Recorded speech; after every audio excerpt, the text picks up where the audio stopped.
So my tenon is ready to thread. It is finished and cut. My major diameter is 1060. So that's 2 thousandths under the Remington major in the receiver, 1062. My length is cut, it's 945. That also includes my bolt gap of 5 thousandths. So this tenon's ready to go. I'm ready to thread here, okay? So I kind of want to show you guys a couple of things first before we get into the threading part. What I like to do when I'm getting ready to thread a barrel and I cut my tenon is everything that needs to be done to that tenon before I thread, I do, okay? So you may notice that I have my chamfers right here, okay? My tenon is cut to the exact length, all right? The reason why I do all that stuff, I get everything done. My shoulder's indicated in everything, less than a thou, everything. All that stuff is done before I thread.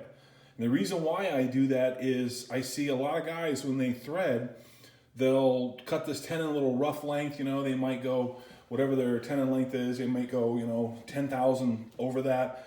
They'll get their tenon length cut to where they want it, and they'll go ahead and they'll thread it. And then after they thread it, they get the receiver screwed on or whatnot, everything's cool. Then they come back and then they'll cut it to length. Then they'll come back and then they cut their chamfer in. Then they'll come back and say if it's a Mauser or a Winchester or something like that that requires a thread relief, they'll come in and cut their thread relief at that point. So think about that. So you just threaded it, it screws your receiver on, you screw your receiver on there and everything fits good. And now you're gonna go through and doctor up the tenon some way in order to put all this other stuff in there. Okay, your chamfer, your exact tenon length, you know, indicate your shoulder and your thread relief. So how would that help the rifle, this barrel, be concentric? How would it help it in accuracy? It wouldn't. Okay, it causes problems. The biggest problems that it would cause is if you cut your tenon length a little bit long and then thread it and come back to do your chamfer and then cut your tenon to length, get to the exact length after you threaded it, is you're going to roll that thread over. Okay, now that's something that you will do one time. Okay, because the hassle that it causes is a giant pain in the neck. Okay, so I did that once. Okay, and I wouldn't do that again. Okay, so everything when I'm threading, everything that needs to be done to that tenon prior to threading, I do. Okay, so cut it to length, do my chamfer. We'll do if it requires a thread relief, I'll cut the thread relief. I will on this one. That's what that mark is for, right there. This is my recoil lug. This recoil lug is 250 thousandths. So when you put that recoil lug up there, that's just past the width of the recoil lug. I'll put my thread relief there, even though it's a Remington. I still do a thread relief, so I have a consistent spot to stop my threading tool when I'm threading. Okay, so anyway, you kind of get the idea from this video of what I'm trying to get. We're going to move on to threading. I'm going to show you how I set my machine up, and because this machine that I have here is the same one that we have in class, so I hope it helps on how we set the machine up. All right, so we'll get on to the next part.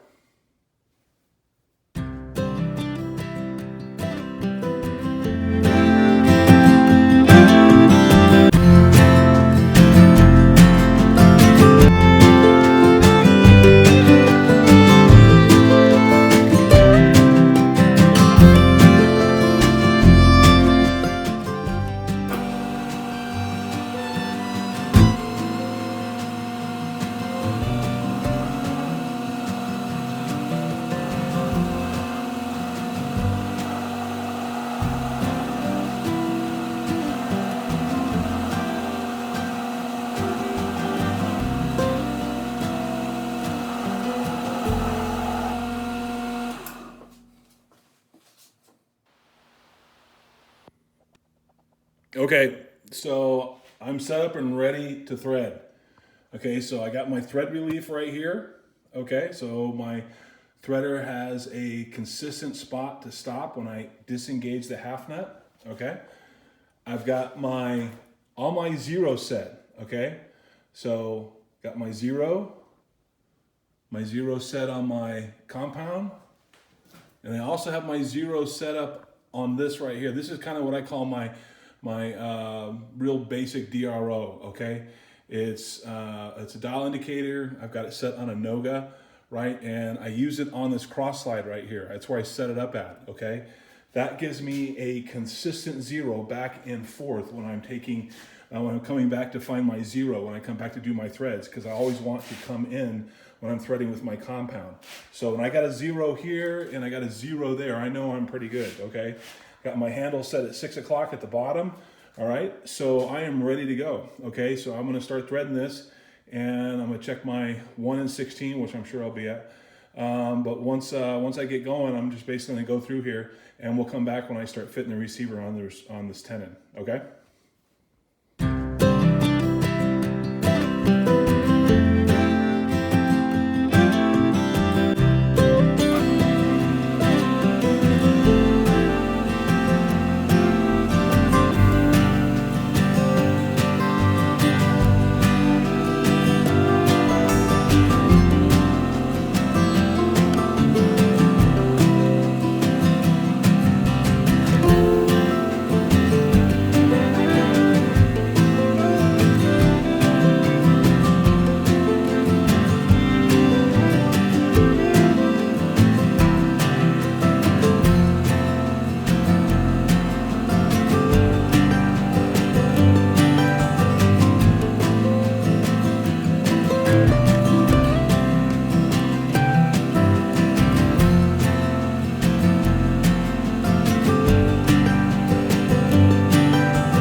Okay, so we're back. My tenon is now threaded.